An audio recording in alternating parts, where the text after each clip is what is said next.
Muy buenas tardes para todos y todas. Qué gusto saludarlos en esta tarde, este mediodía de viernes. Me presento, soy Jaime Marín, director de programas abiertos de Executive Education de la Facultad de Administración de la Universidad de los Andes. Y en nombre de la facultad y la universidad les damos la más cordial bienvenida a este webinar en el que hablaremos de un tema coyuntural, la oferta pública de adquisición de Nugir, empresa del grupo Gilinski, por al menos el 50.1% de las acciones de la compañía Nutresa. Pero, ¿esto qué significa? ¿Por qué ha generado tanta controversia en el país? ¿Quiénes están involucrados en la noticia? ¿Cuál es su rol? Algunos de estos interrogantes queremos esclarecerlos en este espacio para que el ejecutivo, el empresario, el directivo, el profesional y todas las personas que hoy nos acompañan comprendamos esta situación. Hoy nos acompañan dos profesores de la facultad para hablar y conversar acerca de este relevante tema. Carlos Pombo es doctor en Economía y magíster en Ciencias Económicas de la Universidad de Illinois y profesor titular de la Facultad de Administración. Y Javier Serrano, magíster en Ingeniería Industrial de la Universidad de Pittsburgh y profesor emérito de la Universidad de los Andes. ¿Cómo va a ser la dinámica de este espacio? Vamos a tener primero una conversación, o cada uno de ellos, de nuestros dos profesores, va a tener un espacio de speech y de conferencia hacia ustedes de aproximadamente 25 minutos. Y luego vamos a tener, posterior a sus dos momentos, vamos a tener un espacio para preguntas. Así que la invitación desde este momento es que usen el chat para ir comentando, para ir haciendo preguntas e inquietudes, que al finalizar estos dos momentos de conversación, vamos a tener el espacio para abrir el debate y la conversación con nuestros dos profesores.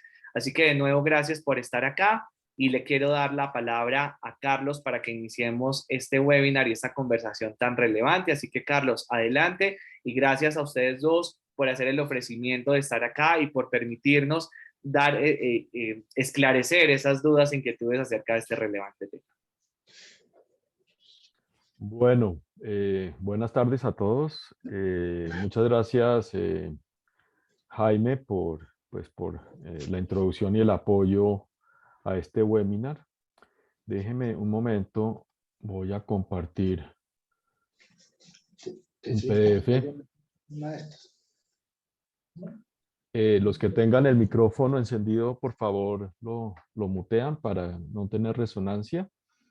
¿El sonido está bien por el chat? ¿Sí? Perfecto, Carlos. Perfecto. Bueno, muy bien. Entonces, déjenme. Bueno, en el webinar, pues que Javier y yo, pues queremos compartir con ustedes, hemos, digamos, organizado pues esta agenda. Yo me voy a concentrar un poco en temas más macro y Javi, hablando pues y haciendo comentarios puntuales sobre lo que, digamos, es de público conocimiento. Realmente este caso de la OPA de Nutresa y la posterior de Sura, pues esto ha tenido gran, digamos, despliegue en todos los periódicos, en todos los medios, pues porque refleja realmente que esto es una operación empresarial muy importante si se llega a llevar a cabo. Eso lo sabremos la próxima semana. Entonces yo me voy a concentrar sobre unos comentarios puntuales sobre detalles de la OPA que se han dicho en los medios, algunos indicadores de mercado, porque esto hay que vincularlo un poco al desenvolvimiento del mercado, del equity market de mercado de capitales de renta variable en América Latina, y hablar un poco más puntualmente sobre, digamos, un tema que yo he venido hace muchos años haciendo investigación en gobierno corporativo y donde empezamos todos en estos temas en gobierno corporativo, es hablar de business groups, propiedad y control, separación entre propiedad y control y mirar un poquito, digamos, ese tema, cuáles son los verdaderos cash flow rights, los derechos a recibir dividendos, no solo de las empresas, en la empresa donde yo soy accionista, sino indirectamente cuando recibo dividendos como accionistas de las empresas, que es accionistas de otras empresas que son accionistas de otras empresas.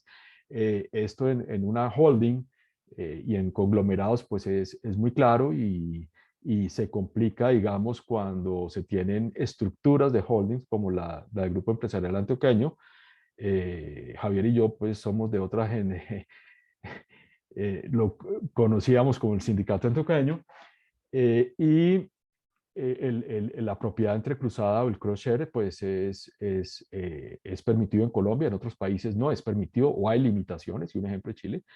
Los grupos empresariales, digamos, cuando hay control familiar, tienden a ser mucho más piramidales y uno siempre habla del controlante, y la pirámide, pues al final del día refleja su portafolio del controlante.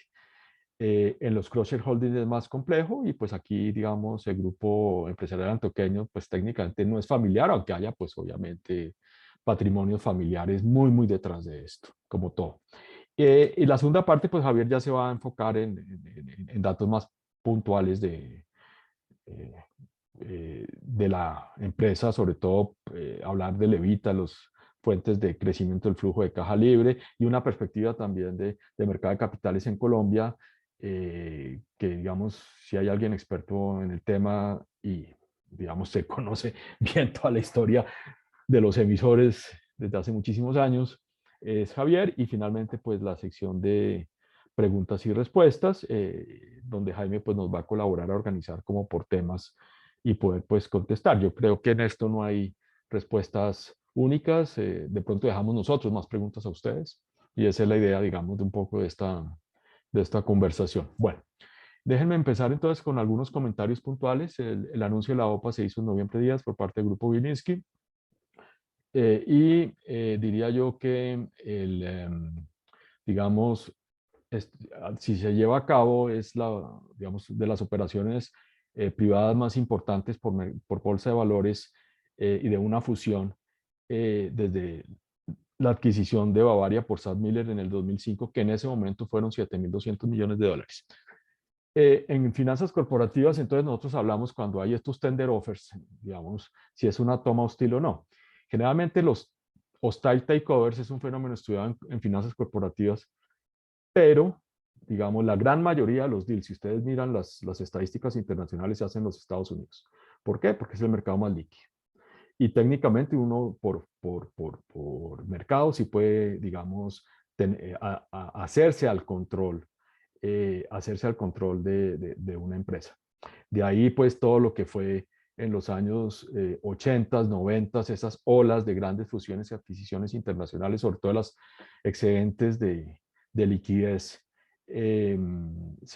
digamos, implementaron lo que se llaman los anti-takeover provisions por muchas empresas, precisamente para evitar esto.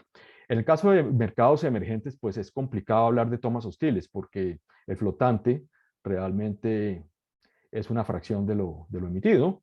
Y en el caso, digamos, de Nutresa, en este momento, datos de Refinitiv, estamos hablando de un 41% de flotante. Así entonces, si se quiere comprar todo directamente, pues se llegaría a un 41%, pero digamos, aquí ya entra un proceso de que estamos en un mundo de grandes accionistas, de block holders, donde pues los grandes accionistas, como lo vamos a ver, pues tienen una alta participación. No en el caso de Estados Unidos, Inglaterra, donde yo tengo accionistas minoritarios, miles de accionistas en grandes corporaciones donde pues ellos pueden vender, y muchos inversionistas institucionales donde tienen posiciones de portafolio o retail investors. Entonces, digamos, técnicamente pues esto ya impone una barrera.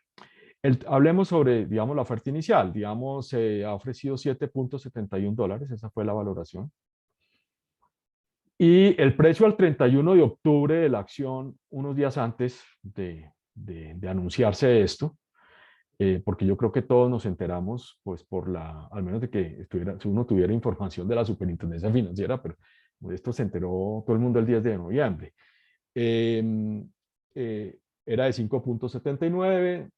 El precio después de que, digamos, se La bolsa permitió otra vez transacciones de la acción, subió a 6.85, digamos el precio al 3 de diciembre ya venía en 7.19, entonces uno puede hablar, digamos, en unos rangos de una prima de control en este momento entre 7.2 y 33%. Obviamente el precio ha subido y va a llegar como, diría yo, de pronto al tope de los 7.71, lo sobrepase un poquito, pero digamos, eso sería la prima. Bueno, el tema es que uno de los argumentos, digamos, que se ha expuesto en prensa y es conocido, es que el precio de la acción, pues en dólares, en el mediano plazo, pues ha caído. El precio en el 2014 llegó a estar a $15. Digamos, en dólares, pues uno está trabajando a precios cuasi reales. Y ese es uno de los argumentos, digamos, expuestos por Jaime Gilinski en este sentido. Entonces, que pues, el precio ha caído 50% y pues que eso hay que tenerlo en cuenta. Bueno, si uno mira el precio de la acción en dólares, déjenme hacer un zoom. Digamos, aquí está sobre estamos 2014, estamos a unos precios de los $15 y pues esta caída estructural no se ha recuperado y no se ha recuperado realmente desde, digamos, aquí estamos tercer trimestre del 2014, ¿ok? Y esta gran caída que ven acá, esto pasó a todas las acciones, todos los índices, por todos lados. Esta es la pandemia. Esto es marzo del 2020. Y aquí esta pequeña recuperación es después del conocimiento de la OPA. Entonces ya está cercano otra vez a los $7. Entonces este es uno de los argumentos digamos, de decir, bueno, estamos ofreciendo una oferta buena y el precio, pues, es un precio, pues, que estructuralmente ha caído. Bueno, esto tiene mucho de ancho y de largo. Sin embargo, hay que tener en cuenta, digamos, un poco de perspectiva y es qué ha pasado con la evolución de las valoraciones de los índices accionarios.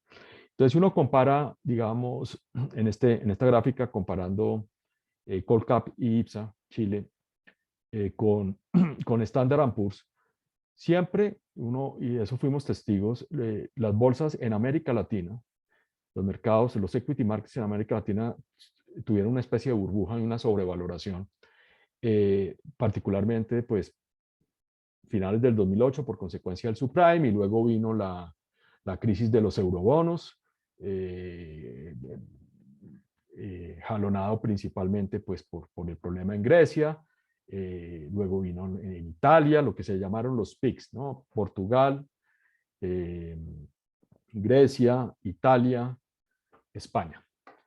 Y ese fenómeno de sobrevaloración pues fue evidente. Ahora, ¿cuál es el precio de equilibrio? Habría que uno decir, bueno, ¿cuál hubiera sido el precio sin esa sobrevaloración o esa burbuja que se experimentó? Entonces, pues digamos que la caída no fue tan, en esos términos relativos no fue tan grande o no se hubiera sido tan grande.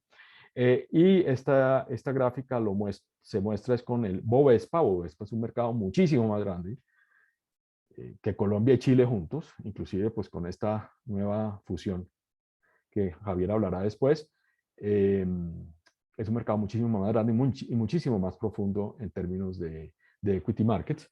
Entonces, con Bovespa pues pasó un poco lo mismo y si miramos esta gráfica Standard Poor's versus DAX, que es el índice en Alemania, entonces pues aquí sí hay una perfecta, digamos, correlación. Entonces, esa sobrevaloración relativa de las acciones, y sobre todo en el caso de Colombia, fue particular en esos años. Entonces el monto es menor, digamos, la caída no es 50%, es menor si le quito el efecto de la sobrevaloración.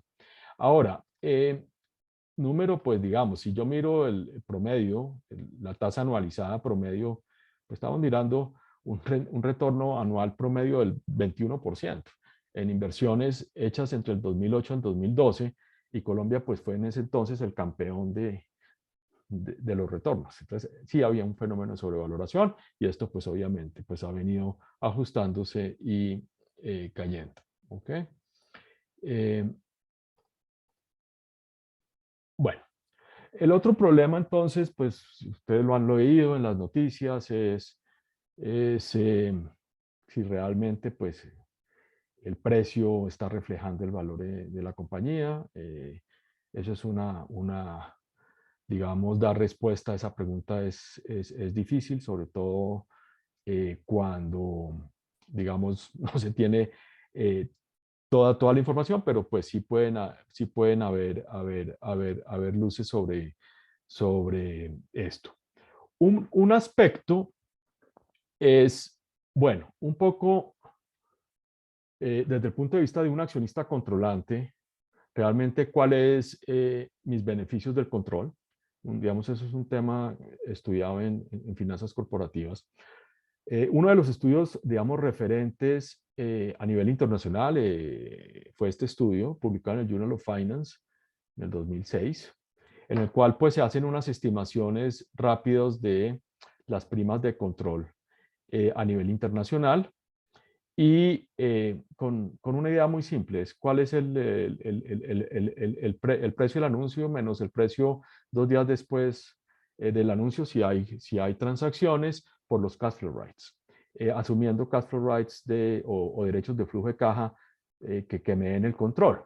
Uno usualmente en estas latitudes pues sí habla de control del 50-51% por la misma estructura digamos, de propiedad y pues que se tenga realmente la mayoría de votos directos, pero yo tengo que contabilizar dentro de un contexto de holdings cuánto me suma los directos más los indirectos. Entonces, haciendo un ejercicio, unos cálculos muy rápidos, pues si asumiendo la prima del 51, un porcentaje de los cash flow directos del 51, y al precio, digamos, cuando se volvió a abrir las transacciones en bolsa de valores en noviembre 22, estaría dando digamos, un beneficio para el block holder controlante del 6.5%. Déjenme hacer un zoom rápido. En el estudio, pues estos son datos de finales de 90, principios del año 2000, donde se tenían digamos, pocas observaciones para poder hacer este cálculo de cuál es el block premium. Y pues, según el estudio en Colombia, pues está dando alrededor de 27%, pero solo con base a cinco casos. Brasil, donde se tenía más, pues ya era del 65%. Entonces, parte del estudio trata de explicar, bueno, yo tengo esta observación, ¿qué me está explicando, detrás de estos block premiums? Y pues eso, digamos, hay muchos elementos de estructura de mercado, mucho elemento institucional que puede estar, que explica esto. En el caso de, digamos, en el evento para quedarse con el 51, si este premium este 6.5, que pues al parecer es bastante bajito en comparación a estos números, pues es mucho más alto. ¿Por qué? Una manera de ver, digamos, los cash flow rights es los derechos del flujo de caja, el derecho de recibir dividendos, parte de los accionistas como inversionistas, sean personas naturales, sean personas jurídicas, sean inversionistas o inversionistas institucionales, etcétera. Yo tengo que ver lo que recibo directamente, pero también lo que recibo indirectamente. Bueno, este fue un estudio en el cual, digamos, se publicó en el año 2008, en el cual yo soy coautor, y se mostraba, era sobre separación de propiedad y control, con datos, digamos, el caso colombiano, que era para ilustrar un poco esta figura, un estudio descriptivo, y esta era la figura que logramos hacer del grupo Argos, muy parcialmente. Entonces lo que uno miraba era, mire, esto fue obviamente antes de todas esas fusiones que hubo en el sector de cementos, donde pues el grupo pues tenía varias cementeras por este lado, etcétera. Uno ve una red muy compleja del cross shareholding. Entonces hay que tener en contexto qué hizo el grupo Después, digamos, en el año 2005, cuando se formó el grupo Nutresa, como se conoce, que cogió o tomó la parte de alimentos, eh, y pues esto viene de Nacional de Chocolates, ellos piramidizaron un poco sus relaciones de propiedad entre las empresas, pero en las cabezas del grupo sí hay cross-shareholding, que es lo que pues observamos, es lo que observamos ahorita. Entonces, calcular los derechos de voto, los cash flow rights total o los cash flow rights totales y tener un indicador de exceso de control en estas estructuras tan complicadas de cross-shareholding, pues no es un cálculo, digamos, fácil de hacer. Fácil de hacer. Grupos piramidales, como se ven en Europa, Europa continental, estoy hablando de Bélgica, estoy hablando de Italia, estoy hablando de España, es mucho más fácil. Chile es totalmente piramidales, todos sus grupos, y los otros grupos en Colombia, digamos, fuera de grupo empresarial pequeño, tienden a ser más piramidales. Así lo era el grupo Santo Domingo, o lo sigue siendo, el grupo Ardila, etcétera. Bueno,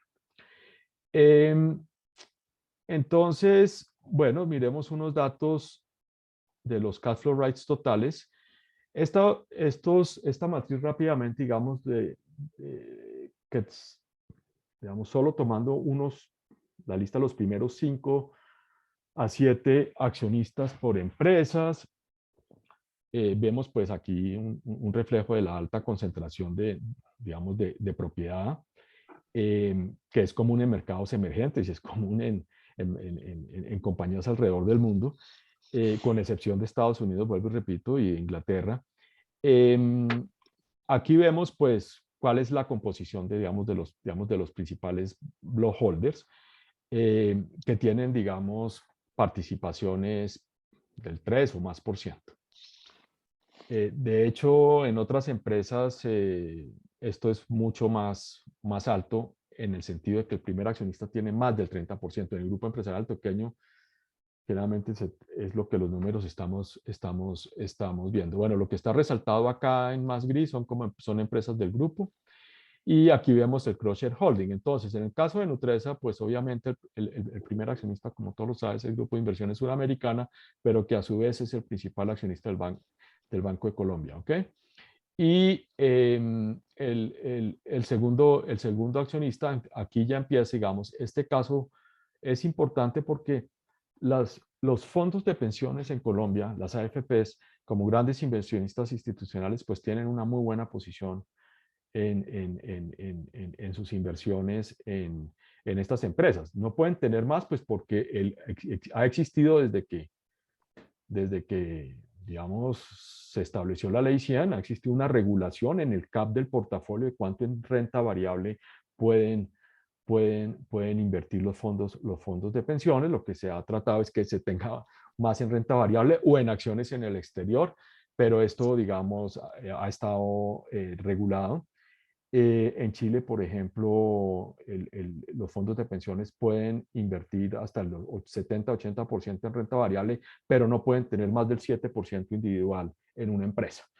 Y son particularidades de la regulación financiera sobre este tipo pues, de asset managers, pues, que son los fondos de pensiones. Son muy particulares. Bueno, entonces uno miraría que uno de los argumentos es, mire, si yo soy socio o tengo una participación importante en cualquiera de las empresas de grupo, puede ser Nutresa, puede ser Argos, puede ser Cementos Argos, yo voy a recibir no solo los cash flow directos, sino voy a recibir muchos indirectos, pues por la relación de interconexión y entre cruce de accionario que hay entre las empresas. Muy bien, entonces,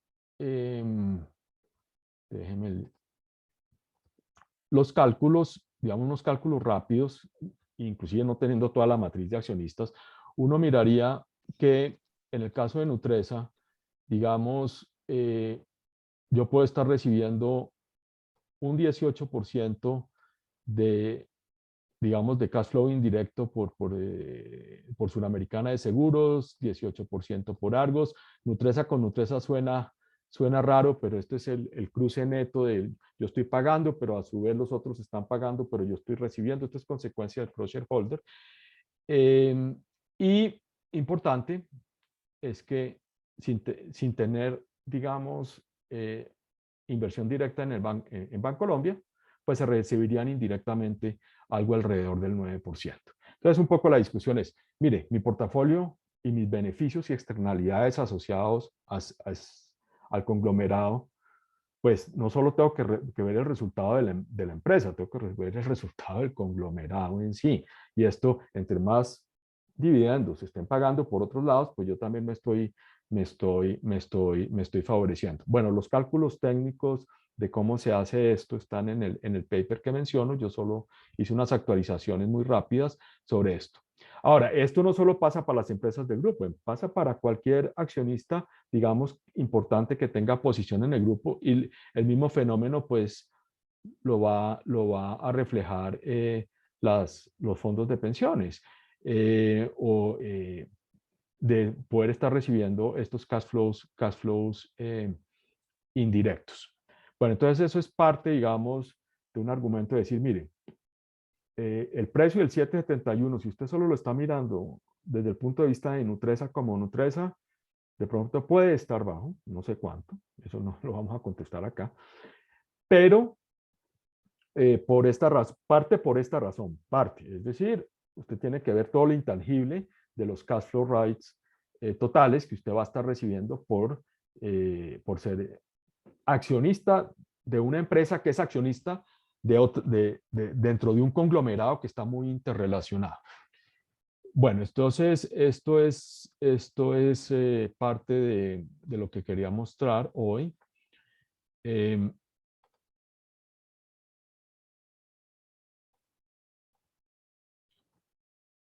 bueno, antes de darle la palabra a Javier, entonces, bueno, dos o tres comentarios. Primero, la separación entre propiedad y control es un tema complejo en gobierno corporativo y es un tema complejo en finanzas corporativas. Tiene su lado positivo y su lado negativo. ¿Ok? ¿Qué me explica que haya accionistas controlantes que tengan más votos al equity directo que tienen? Hay muchos mecanismos de separación. Uno tradicional es la afiliación a business groups, a grupos económicos. Otro es la emisión de acciones preferentes. Eso es un estándar internacional. Y otro más complejo que, digamos, en Colombia no lo tenemos, son acciones duales. Pero, digamos, en el caso de los Estados Unidos, hay ciertas, digamos, muchas compañías pues emiten acciones duales, como en Europa también, pero en Brasil, por ejemplo, eso era un problema muy complejo. Y de ahí por eso se hizo el nuevo mercado, el mercado segmentado de Santiago, fue cotizar en un mercado donde no existieran acciones duales. Bueno, entonces, accionistas controlantes es una realidad y los van a existir, y pues tener grandes accionistas también es otra realidad. Ahora, sobre el comentario si realmente el precio de mercado está revelando el verdadero precio, el verdadero valor. Hombre, pues uno tampoco puede decir que el mercado pues refleja algo. Todos somos conscientes de las limitaciones de liquidez en mercados emergentes, y en particular, un poco más, digamos, concreto, el caso de Colombia. Es una bolsa pues que puede que haber crecido un poco en volúmenes, pero el número de emisores, ¿dónde está? Hemos tenido más salida que entrada, y eso es un tema estructural de nuestro mercado de renta variable. Más tarde, pues que Javier nos hable un poco la integración que se anunció, que esto viene del MILA, un proyecto de hace 3 años. Esto va a ser muy positivo, de tener un mercado, ojalá, funcionando, regional. Pero si uno dice, bueno, entonces miremos una acción relacionada con el grupo que está cross-list, está listada en los Estados Unidos. El fenómeno del cross-listed no hay que pensarlo solo de sur a norte, sino también lo hay de norte a sur. Uno mira Bovespa y tiene más de 1000 Brazilian ADRs. Bueno, mirando el Brazilian Depositary Receipt, mirando el ADR, el American Depositary Receipt de Bancolombia, el cual fue el primer ADR colombiano que se listó en los Estados Unidos en el año 95, pues miramos también una caída, digamos, uno habla en términos estadísticos, sí ha habido una caída, un cambio de caída estructural que digamos que no se ha recuperado, donde en los, déjenme hago un zoom rápido, donde digamos sobre el 2012-2014, pues los promedios estructurales estuvieron más altos. Aquí pues el digamos, el nivel se ha tratado de recuperar y luego vino el bajonazo de la pandemia. Y esto pues sí no se ha recuperado. Entonces, estos son ADRs, Bolsa de Nueva York, donde realmente los inversionistas que tienen esto son todos asset managers, fondos de inversión. El de Vanguard Group es el que más tiene, 3%. Y eso es lo típico que uno observa en los shareholder reports de este tipo digamos, de títulos que se están transando, y el ADR de Bancolombia pues está sujeto a toda la regulación de la SEC. Entonces, el mercado de los Estados Unidos también está observando esta misma tendencia en una empresa, digamos, pues que está relacionada al grupo, que es Bancolombia, y pues el mercado colombiano no puede estar del todo tan, digamos, tan fuera de foco.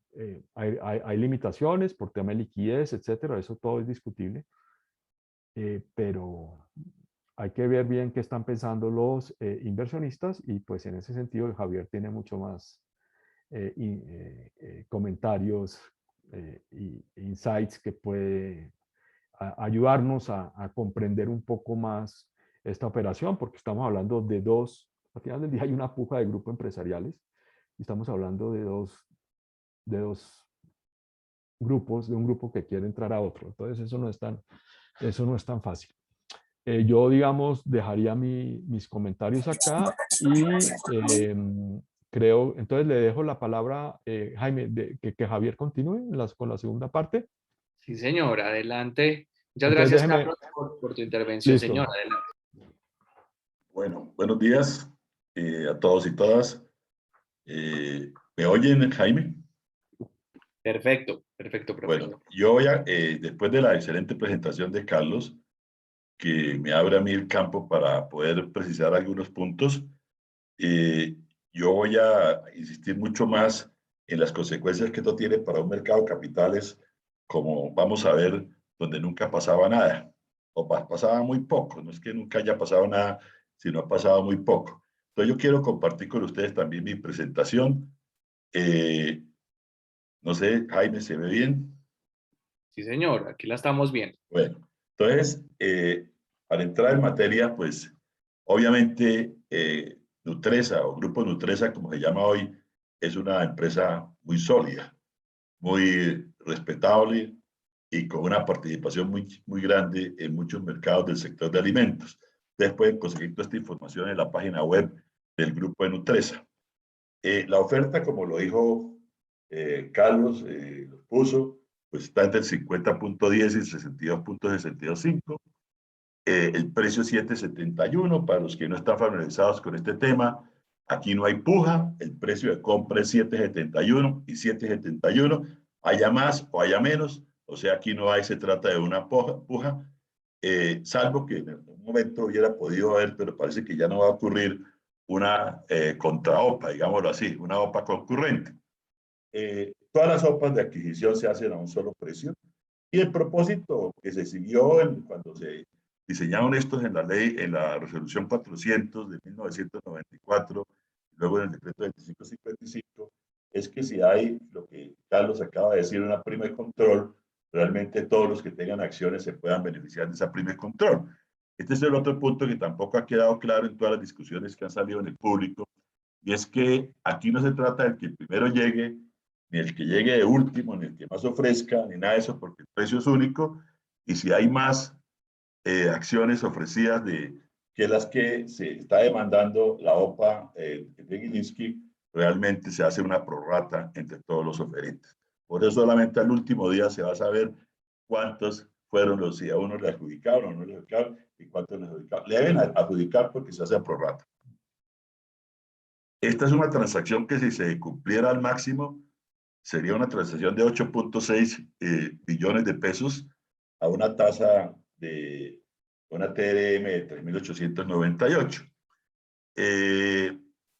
que es realmente muy extraña en Colombia. Realmente la OPA de Nuguil, accionista del grupo Nutresa, es bien importante y remueve, o sea, impacta el mercado, porque nuestro mercado es un mercado donde usualmente no pasa nada. O sea, yo quiero compartir con ustedes, y lo planeamos así con Carlos de hacerlo, cuáles son los eventos más importantes que han pasado en la vida de este mercado, y a mí tal vez como más veterano me tocó exponerlos. Como dijo Carlos, y lo explicó muy bien, un mercado que hace rato está subvaluado. Eso es importante, pero más importante, genera una oportunidad para inversionistas con músculo financiero, locales e internacionales. Todos sabemos que en el mundo de hoy hay muchos fondos de capital privado y otros fondos soberanos y otros fondos que realmente tienen mucha liquidez y que están buscando oportunidades de inversión en el mundo. ¿Qué pasa con Colombia? Pues tenemos 69 empresas listadas en bolsa, muy cerradas la mayoría, tal vez con la excepción del grupo empresarial antioqueño. Ahorita explico por qué. En el caso de las empresas listadas en bolsa, es muy desafortunado para el mercado lo que ha ocurrido en los últimos años. Cuando yo empecé con este tema de mercado de capitales, por allá hace muchos años, sobre los 80 y pico, 90, realmente había listadas en bolsa, en las tres bolsas que había en ese momento en Colombia, había listadas 250, y vamos a 69 con una tendencia a la baja. Eso es un fenómeno mundial, pero no tan acentuado como lo es en Colombia. Y de esas 69, como para matizar un poco lo que dijo Carlos, el número, hay como unas 20 que nunca transan, no han hecho una transacción por bolsa. O sea, como dice la superintendencia, no han movido, no han hecho una sola transacción. O sea, que a veces uno se pregunta qué hacen en bolsa. La OPA es un mecanismo para obtener una participación importante y además es mandatoria cuando usted adquiere una posición de control. Lo que pasa es que la posición de control, como la define el régimen colombiano, no es 51%. Estamos hablando ya cuando usted adquiere, por ejemplo, un 10%, no lo puede hacer por fuera del mercado, tiene que hacerlo a través de una oferta pública de adquisición. Tampoco, esto no es nuevo, o sea, si uno mira, en los últimos años ha habido varias OPAs. Aquí cojo el caso de los 3 últimos años. En el 2019 hubo 4 OPAs, ofertas públicas de adquisición. En el 2020 hubo 3 y en el 2021 a la fecha iban 2. En el caso del 2021 han sido Cartón de Colombia y Producto Familia, pero han sido realmente por posiciones minoritarias. Inclusive algunas de ellas buscando posibilitar un desliste de bolsa. ¿Qué ha ocurrido en Colombia? Porque digo que aquí no ha ocurrido nada en este mercado. Voy a hacer un recuento largo. En el 90, después de tener una banca nacionalizada, en la época del presidente Gaviria, siendo ministro Rudy Holmes, presidente del Fondo de Garantías, si mi memoria no me falla, Ricardo Sala, comenzó un proceso de nacionalización, de privatización de los bancos que se habían sido nacionalizados en la crisis que comenzó con la caída del grupo Michelsen, del grupo Gran Colombiano. Y bueno, dentro de ese proceso que me tocó a mí vivirlo, porque fui asesor de Fogafín en términos de las certificaciones de razonabilidad, tal vez uno de los hechos más destacados, y es donde aparece el nombre de Jaime Gilinski o de la familia Gilinski, mucho más protuberante como un inversionista de peso pesado, fue la privatización del Banco de Colombia en 1994. 1994, pues, se privatizan varios bancos, pero el peso pesado era el Banco de Colombia, y lo adquiere la familia Gilinski, adquiere un 70%, hay una propiedad que adquieren entidades sin ánimo de lucro, como era un proceso de privatización, y esto conduce después a que un par de años más tarde realmente en 1997 el Banco Industrial Colombiano, que era propiedad de lo que, como dijo Carlos, se llamaba en ese momento el Sindicato Antioqueño, compra el 51% del Banco de Colombia. Aquí los D son muy importantes. Del Banco de Colombia a la familia Gilinski, 418 millones de dólares, agosto de 1997. Después de la transacción, o como parte de la transacción, los dos grupos entran a un proceso de fusión vía un intercambio de acciones que se concreta en 1997. Y todo parecía que iba a ser un matrimonio feliz, pero con muchos matrimonios realmente terminan en problema. Realmente los dos grupos terminaron en problema.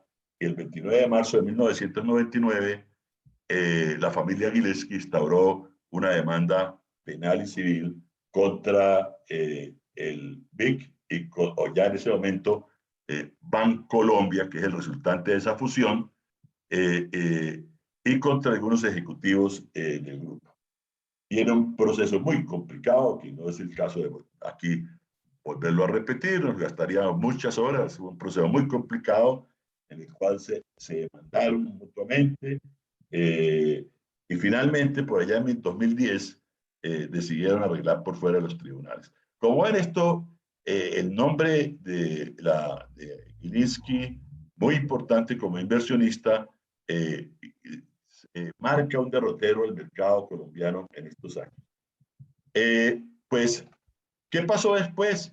De todo esto entra como una calma y como una patria boba en el mercado. La fusión entre el banco, entre Bavaria y Sauber Miller, o el accionista de Bavaria, el Grupo Santo Domingo y Sauber Miller, pues sí fue impactante, muy importante sin duda. Finalmente Bavaria era el estandarte del mercado público de Colombia y ese estandarte después se deslistó. Esto se dio el 18 de julio, pero sus implicaciones en términos del mercado local, más allá de los cambios internos que hubo en Bavaria, pues no fueron muchos porque esto se hizo por fuera del mercado y por fuera del país. Luego aparece como un fenómeno muy importante en el mercado, es la privatización de Ecopetrol. No la privatización total, sino el IPO por un 10%, 10.1% de las acciones de Ecopetrol, por 7.57 millones, que realmente democratizó bastante la acción de Ecopetrol. Así suena extraño que la democratizó cuando el Estado tenía el 89.9%. Esto pues llevó a que hubiera, por primera vez que yo he visto en mi vida, un resurgimiento del mercado. Las acciones comenzaron a moverse, como lo mostró Carlos. No solamente coincide con ese buen accionario en América Latina, del cual hizo mención Carlos, y en el mundo, pero en Colombia, pues lo matiza este tema de Ecopetrol, que volvió a muchos colombianos minoritarios de Ecopetrol y que todo el mundo se sentía que estaba en el mercado y precio excelente, que fue subiendo hasta llegar a 5.000.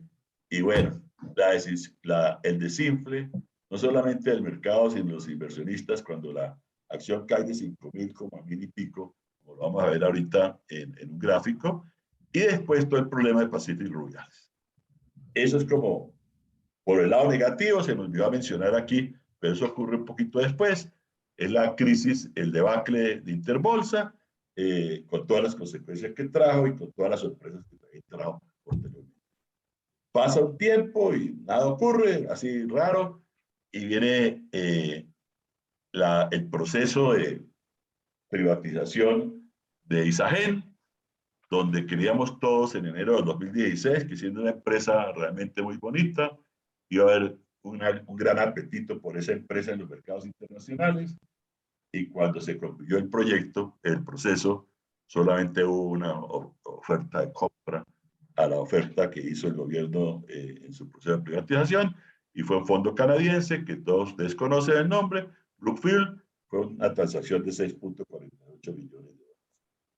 Luego, este año, cuando nada ocurría, este año han ocurrido muchas cosas en el último semestre, para decir cómo se mueve el mercado colombiano. Lo primero fue yo diría un poco insólita venta de participación accionaria del gobierno de Niza a Ecopetrol para arreglar las finanzas públicas, a través de la figura de contrato interadministrativo en septiembre del 2021. No voy a entrar a cuestionar esto porque me podía quedar un poco, pero esto fue un éxito para el mercado de valores en Colombia por las implicaciones que ello tiene, sobre todo cuando ISA era la empresa que uno podía mirar como la empresa más, digámoslo así, alineada con todos los temas modernos de gobierno corporativo. Gracias a la labor que hizo allá el doctor Vargas, Bernardo Vargas, realmente en términos de gobierno corporativo, de todos los protocolos que había, que era tal vez una de las empresas a destacar. Y luego aparecen las dos OPAs, pues una con más, que ha hecho más impacto, la otra todavía un poco más desconocida en términos estratégicos, la OPA de Nuguila, los accionistas del Grupo Nutresa, y más recientemente la OPA de Nuguila, los accionistas del Grupo Sura. Como ven, este es un mercado en el cual muy poco pasa, pero realmente si ustedes lo miran, en los hechos importantes del mercado ha estado involucrado la familia Grisky, obviamente un empresario muy importante en Colombia. Que mostraba Carlos ahorita con más precisión es el comportamiento de los precios de las acciones de Ecopetrol y de Nutresa. Nutresa es lo que ustedes ven aquí como anaranjado y Ecopetrol es azul. Desde 2010 hasta la fecha, aquí ven lo que ocurrió en los últimos días, cómo vuelve a subir el precio de Nutresa. Pero aquí quiero destacar varias cosas. Primero, lo que dijo Carlos, esta caída, y luego el tema de cómo se ha comportado la acción de Nutresa a lo largo de más de 10 años. Algo que sorprende cuando uno mira esto y realmente si uno saca la tendencia lineal, pues es una línea horizontal con una gran volatilidad. Ustedes la ven aquí en punticos, la tendencia lineal y la gran volatilidad que hay. Y miren que el mínimo no se dio cuando cayó Ecopetrol, el mínimo se dio el año pasado, obvio, y se dio en todos los mercados, cuando realmente en marzo, febrero-marzo del 2020 cayeron pues todas las acciones en Colombia y en el mundo. Ahí se dio el mínimo. Aquí hay otro mínimo muy cercano a este, pero este es el mínimo absoluto, donde la acción cae significativamente, lo vamos a ver. Y en el caso de Ecopetrol, pues la caída de este precio que hablaba Carlos y que yo mencioné ahorita, recalqué, y la caída en términos de tendencia que no se ha podido volver a recuperar. No obstante que el precio hoy para muchos pareciera bueno. Bueno, aquí están los resultados. Si uno mira el Grupo Nutresa, el promedio en estos más de 10 años ha sido 24.372 pesos. Que era pues un poquito inferior a lo que estaba al momento de la OPA, pero miren la volatilidad, con una volatilidad relativa, un coeficiente de variación de 9.2%. El precio actual, 28.050 como consecuencia de la OPA. Y en el caso de Ecopetrol, pues la volatilidad es aún mayor, que es nuestro estandarte del mercado. Aquí si uno mira, ¿por qué decimos que el mercado está subvaluado? Y esta es una oportunidad importante para inversionistas del exterior. Miren la relación Q de Tobin, o sea, precio de mercado a valor intrínseco, era de 0.94 con una desviación estándar alta. Yo hice todo este procesamiento para esta presentación y encuentro que solamente, hay solamente 16 de las 69 empresas listadas, y esto estoy utilizando información de la bolsa, que tienen la relación Q de Tobin, o sea, una prima positiva por encima de 1, o sea, una relación Q de Tobin por encima de 1.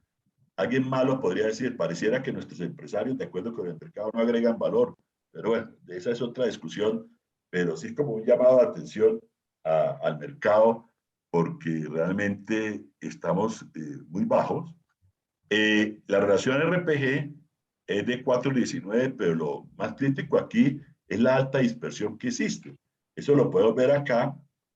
Esto es sacado también de la bolsa, donde aquí está el promedio de la relación precio-valor intrínseco, y aquí está el tema de la relación precio-ganancia. Como ven, hay una gran disparidad de empresas, pero aún por el tema Tobin, vamos a encontrar que si ustedes miran sobre este punto que estoy señalando, la mayoría de las empresas está por debajo de 1. Lo cual es una oportunidad. Es una oportunidad para alguien que esté afuera. Tal vez no lo habíamos visto, no lo habían visto, no se había concretado, porque muchas de estas empresas son cerradas y poco negocian. Pero cuando usted llega a un grupo como el Grupo Empresarial Antioqueño, que he resumido aquí lo que Carlos también presentó, realmente es una indicación de la importancia que tiene todo esto. Miren, realmente, nadie duda hoy en día en Colombia de que estas 4 empresas, Argos, Sura, Nutresa y Bancolombia, son empresas excelentes, muy bien gerenciadas, muy bien administradas, con unos resultados realmente muy buenos. Pero en el proceso que ocurrió estos años, y a veces al final del partido todos somos buenos entrenadores o buenos árbitros, no nos habíamos percatado de que las empresas se habían abierto bastante. Miren lo que ocurre cuando ustedes miran lo que está por fuera de estos nombres que ustedes todos conocen. En el caso del Grupo Argos, el 25%, en el caso de Sura, pues más del 30%, en el caso de Nutresa, más del 36,5%, y algo similar en el caso de Bancolombia. Como aquí hay un porcentaje muy grande de minoritarios, puede que algunos sean cercanos al grupo, todas las cosas, pero hay una apertura bastante grande, y en eso hay que felicitar al grupo, porque ayudó a democratizar bastante el mercado de Colombia, que es muy, muy cerrado, muy concentrado en unos pocos inversionistas. Pero también quiero destacar acá lo que ya se mencionó, que es el papel de los fondos de pensiones. Miren cómo los fondos de pensiones han sido protagonistas importantes en este proceso de democratización. Puede ser democratización nominal o no, pero eso ya estará por verse o no. Entonces, ¿cómo los fondos de pensiones han contribuido? Eso es positivo a ese proceso de democratización. Lo negativo es que cuando estamos aquí hablando de fondos de pensiones, estamos hablando de 4, esto está muy concentrado.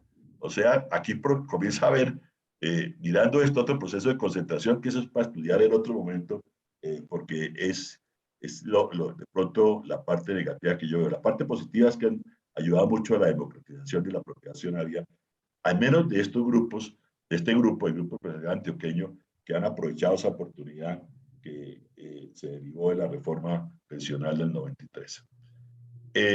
Esto sin duda, siendo excelentes empresas y ya abriendo esa ventana de oportunidad para inversionistas del exterior, implica un cambio en la mirada de estas empresas desde afuera, porque se vuelven muy atractivas.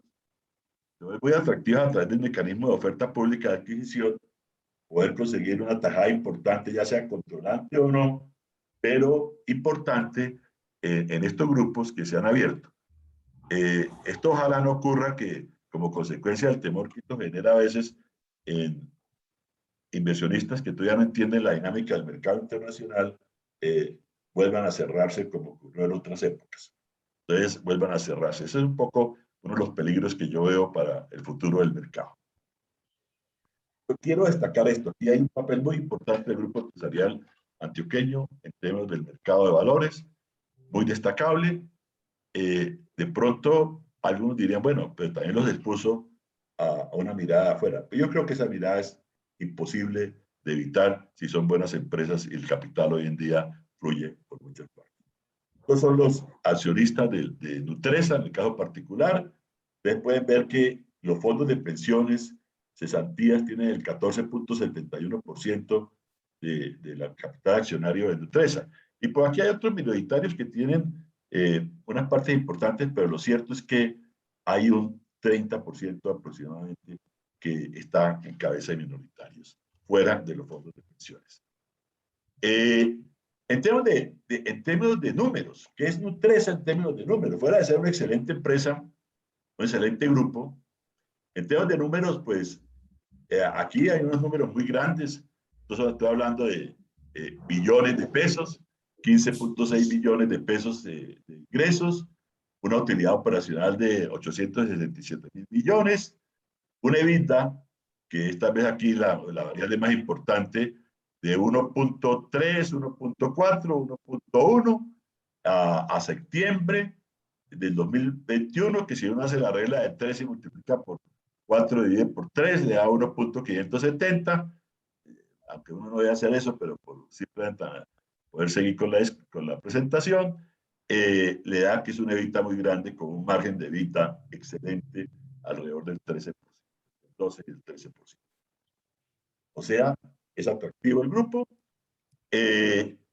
Una razón de endeudamiento pues global normal en Colombia, ni baja ni alta, normal, donde las empresas utilizan mucho el patrimonio como la principal fuente y lo utilizan a veces de forma excesiva. Aquí estamos hablando de un 55% aproximadamente, con una deuda que si uno la mira en términos absolutos, alguien podría decir que es muy alta o que es alta, de aproximadamente 3.300, 3.3 billones de pesos, pero que si lo mira en términos relativos es baja. O sea, el endeudamiento financiero con los bancos y con algunas emisiones de bonos que hicieron en el pasado, pues realmente no llega, no sobrepasa el 22%.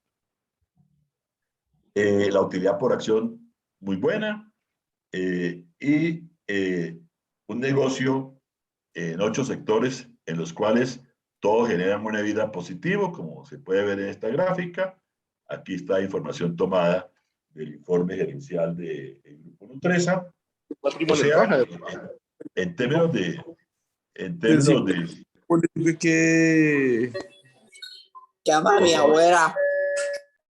Bueno, aquí ya hemos analizado un poco la OPA. O sea que había como espacio para que hubiera una transacción atractiva, ya sea de Nugil o de algún otro grupo que cree en Colombia y que realmente ve aquí una oportunidad de entrar al mercado y adquirir empresas excelentes.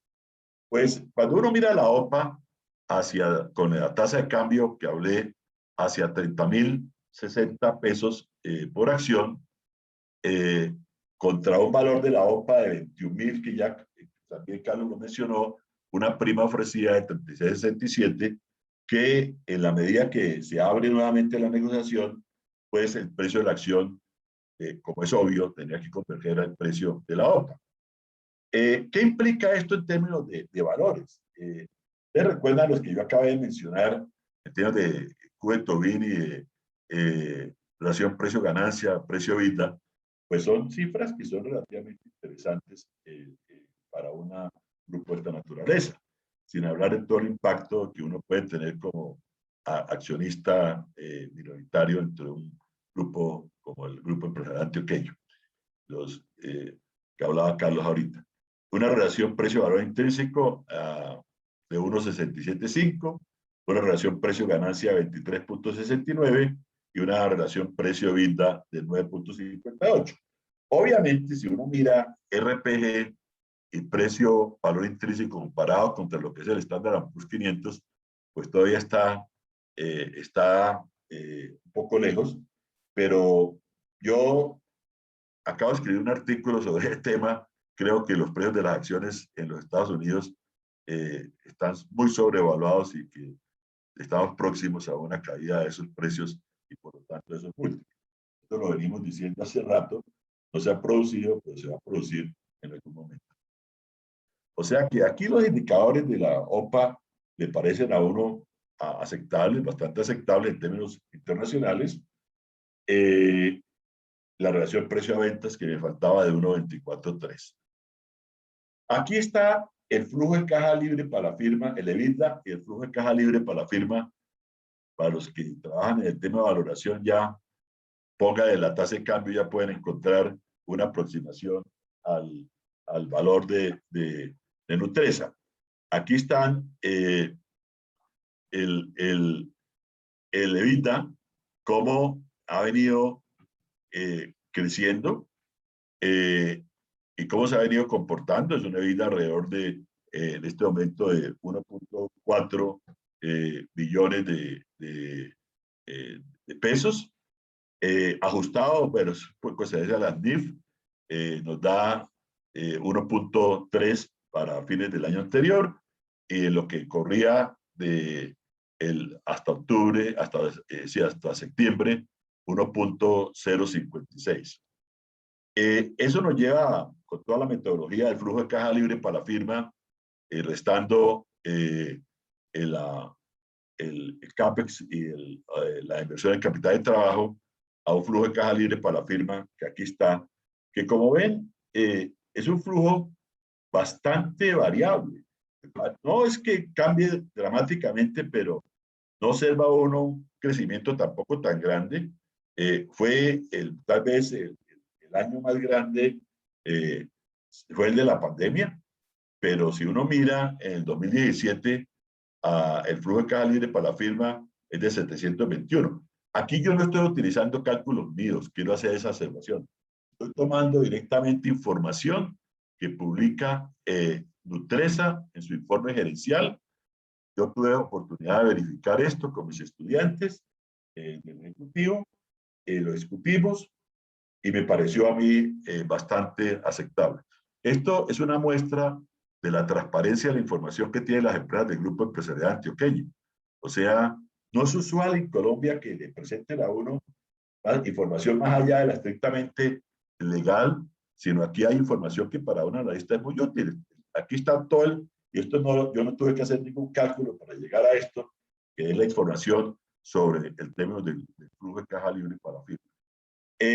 Aquí en el 2021 estoy viendo algún problema en términos de flujo de caja, pero no me preocupa en la medida en la cual estábamos en septiembre.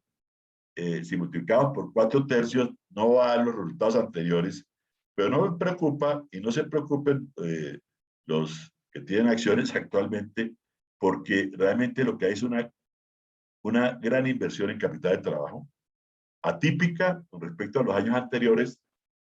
No sé, esto estoy simplemente especulando.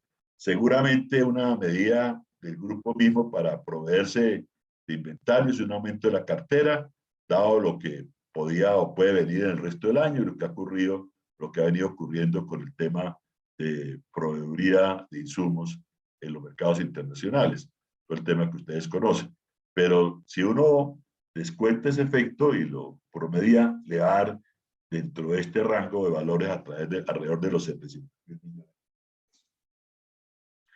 Hecho eso, pues yo aquí tengo una valoración que dice, pues como dijo Carlos, aquí no, esto es por flujo de caja, aquí no está metido, y eso es muy importante que lo tengan en cuenta, el efecto de esos cruces y de lo que uno puede ganar siendo, como es Nutresa, un inversionista del orden del 13 en una empresa como Sura y del 12 en una empresa como Enargos.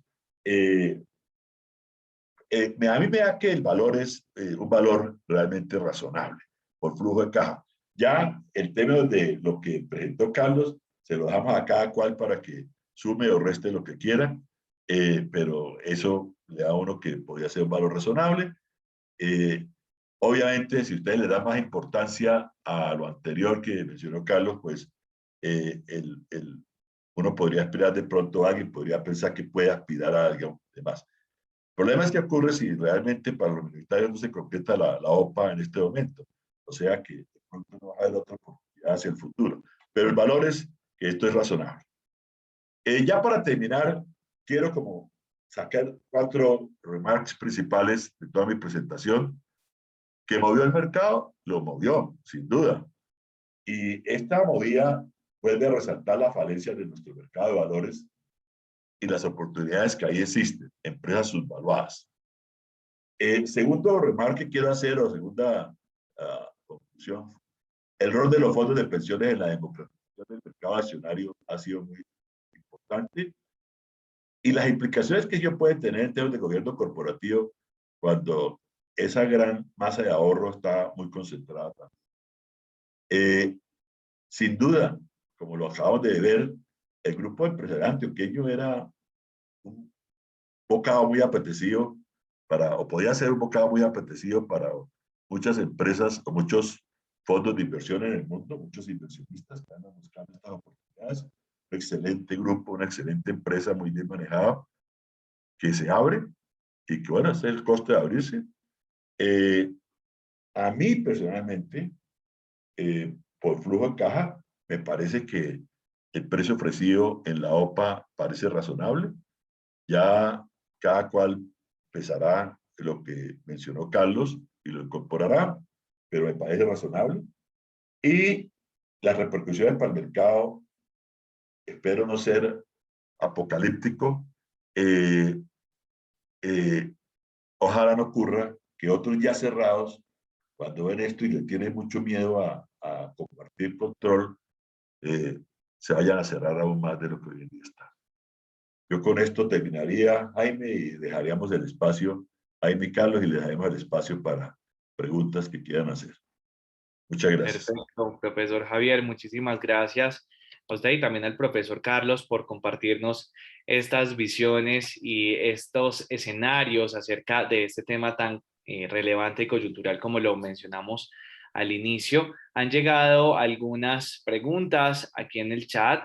La primera de ellas que fue de alguna manera repetida, así que consideramos que es un tema importante, es hablar acerca del real interés que pues que este grupo Gilinski tiene acerca de con estas adquisiciones. Entonces hay una preocupación de dos personas en el chat que mencionaban pues que si esto al convertirse de pronto en un monopolio de los alimentos en Latinoamérica, pues esto cómo podría afectar realmente al mediano y largo plazo la economía en el país. No sé si el profesor Javier o Carlos quisieran hablar acerca No, de esto. yo le hago esa pregunta a Carlos.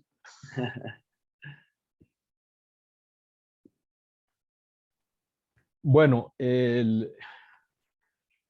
digamos un antecedente de un grupo en la América Latina que está en la banca y está en el grupo de alimentos es el grupo Lustig en Chile, gran accionista del Banco de Chile y también propietario de la Cervecerías Unidas, la CCB, Compañía de Cervezas Unidas, que tiene un joint venture importante con el grupo Ardila en montar la cervecera y respaldo de Heineken. Bueno, ahí uno comienza a mirar todas estas movidas internacionales también entre empresas y el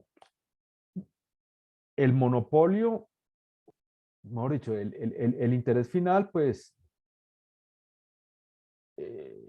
digamos, lo que él públicamente ha manifestado a través de varias entrevistas es que está en la capacidad de, digamos, llevar a la compañía Nutresa como compañía en sus core business a un estado, a otro, como a otro estatus, en poderlo posicionar en los mercados europeos, porque pues con el fondo este de los árabes, ellos tienen negocios allá. Entonces, digamos que es como la versión de la mayor internacionalización, a pesar de que el grupo ya tiene presencia en más de 70 países. Pero digamos, es potenciar eso. Ya, si vía indirecta quiere volver a tener una posición importante Bancolombia, esa es otra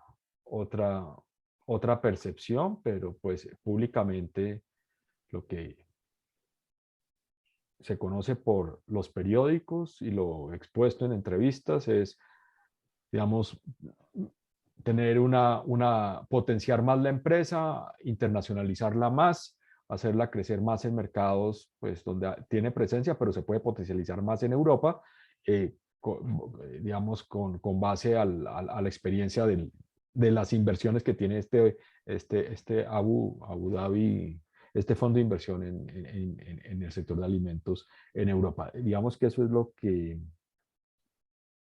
podría contestar a esa pregunta de la actividad monopólica en el sector. Perfecto, Carlos, muchísimas gracias. Vamos con la pregunta de Juan Fernando Rivero, que el profesor Serrano lo Yo mencionó, la pero contesto. sí, señor, de pronto profundizar, y es qué consecuencias puede tener sobre la percepción de inversionistas extranjeros, ya sea el éxito o el fracaso de esta OPA. Juan Fernando, aprovecho la oportunidad para saludarte. Tiempo sin hablar contigo. Fernando fue profesor de la facultad y fue, bueno, espero que esté hablando del mismo Juan Fernando Rivero, mi amigo de otra época. Hace muchos días sin verlo. Juan Fernando, mire, yo creo que hoy en día en el mundo con toda la información que hay disponible, nadie se puede escapar de que lo vea. Y realmente los buenos analistas van a ver las oportunidades de negocio en cualquier momento y en cualquier mercado. A eso tenemos que acostumbrarnos los colombianos.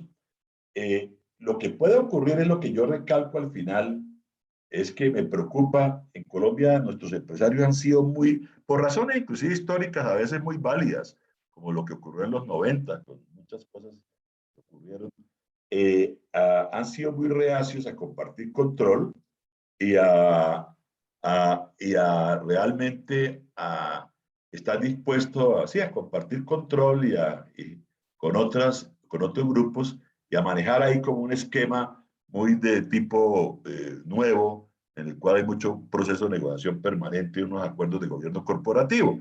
Entonces, para mí el peligro grande, y lo recalco, es que los pocos que quedan abiertos o que siguen abiertos se cierren después de esto y digan, no, yo no quiero entrarme en este problema, y quedan ahí como una amenaza donde otros, y perdonen lo que esta frase común, donde otros ven o pueden ver una importante oportunidad para crecer, realmente mostrarse al mundo externo y realmente entrar en un proceso de alianzas con inversionistas exteriores, en los cuales en Colombia hemos sido muy reacios a eso, y realmente damos ahí una oportunidad de crecimiento. Pero a eso le va a tocar acostumbrarse al empresariado antioqueño, el empresariado antioqueño y el empresariado de todo el país, en la medida en la cual realmente, en la medida que las empresas sean buenas, siempre las van a estar mirando. Muchísimas gracias, profesor Serrano.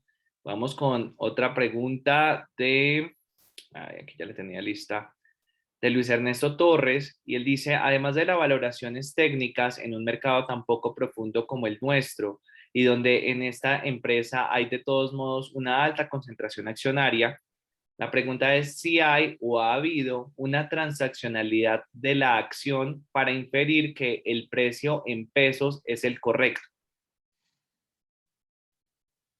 Yo no creo, realmente, yo creo que es la consecuencia de un mercado que es muy, muy lento, realmente. O sea, es un mercado en el cual el apetito por las acciones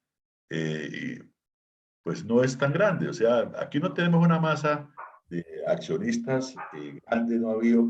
En cierta forma, uno puede decir que el mercado de renta variable ha fracasado. Yo me acuerdo que cuando íbamos en todos los temas de gobierno, de mercado de capitales hace muchos años, y con Rudy Holmes compartía muchos eventos de, de hacer cuestionamientos sobre el mercado y todo lo que había que hacer para generar un mercado de verdad. Un día llegamos a la conclusión en un foro público, muy honestamente, que no habíamos podido lograr nada y que lo único que había hecho es que nos habían vuelto ya personas mayores. O sea, de ver tantas ofertas, uno miraba hacia atrás y no había pasado mayor cosa tampoco. O sea, el mercado sigue siendo un mercado muy ineficiente. Bueno, vamos con la última pregunta, si les parece, de Luis Javier Mosquera. Dice, con la incertidumbre política que sugieren las encuestas para las elecciones presidenciales del 2022, ¿esta OPA parece generar una señal de tranquilidad y confianza? Sin duda, pero esperemos a ver qué pasa en las elecciones. O sea, cómo todavía el tema está por definirse, pero sin duda, yo creo que eh, alguien que esté dispuesto a apostarle 8.7 billones de pesos a un negocio, pues tiene que tener mucha claridad o mucha confianza en el país y en el escenario que viene. Y alguien que también está dispuesto, y ojo, quiero recalcar los dos puntos de vista, porque esto es muy importante.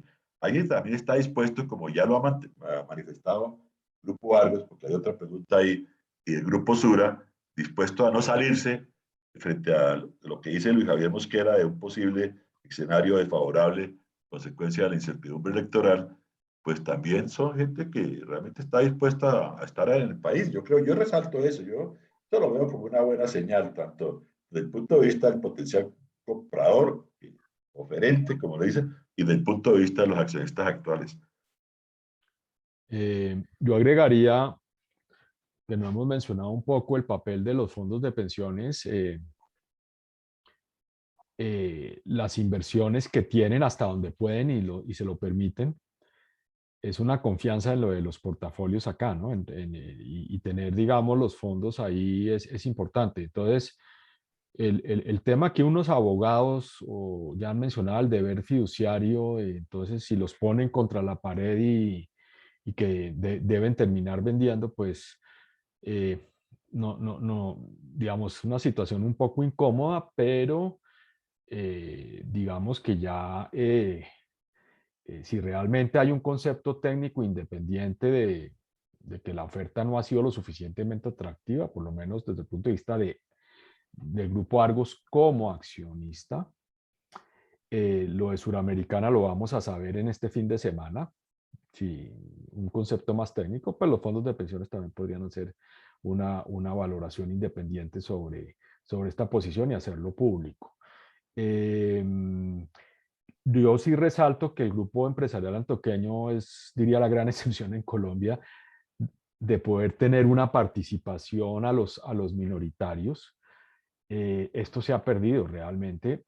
Y la noticia, que hay que madurarla y que va a tener consecuencias para el próximo año y siguientes, es si el acuerdo comercial con la Bolsa de Santiago y la Bolsa de Lima nos favorece, por lo menos para los inversionistas, retail investor, poder invertir en renta variable en empresas de la región y poder hablar de un mercado integrado. Aquí el problema de impuestos y el problema regulatorio todavía es enorme, porque esto no es nuevo, pero ya digamos las bolsas acordaron en hacer la holding, donde Bolsa de Santiago tiene el 40, Bolsa de Valores de Colombia tiene el otro 40 y 20% lo tiene la Bolsa de Lima.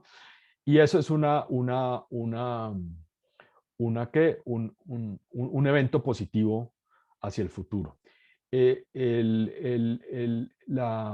Digamos, los mercados financieros se han, digamos, vuelto, o sea, la innovación financiera en opciones, derivados, todos los títulos que se transan ha sido enorme alrededor del mundo. Colombia hemos estado rezagados en esto, pero hay que volver a lo básico. Si no tenemos un mercado de renta variable, ¿hacia dónde vamos? Entonces, de pronto esta acción de unificar las tres bolsas y consolidar eso sea positivo y ver un poco por qué muchas empresas históricamente, pudiendo haberse listado, pues no lo han hecho. Hay una razón de costos, que el tamaño del mercado no da, la superrevelación, estar bajo la lupa de la superintendencia financiera con todo con todo el disclosure, todo el peso de la regulación. En fin, digamos, pero también un problema de propiedad y control, como dice Javier. Si los